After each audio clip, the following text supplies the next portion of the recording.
Number 7, here's the problem. Y is equal to 3e raised to x minus 5x cosine x. So, read the derivative.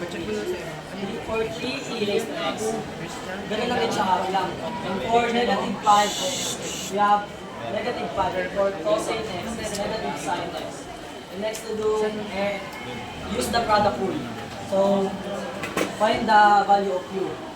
The value of u is equal to negative 5x.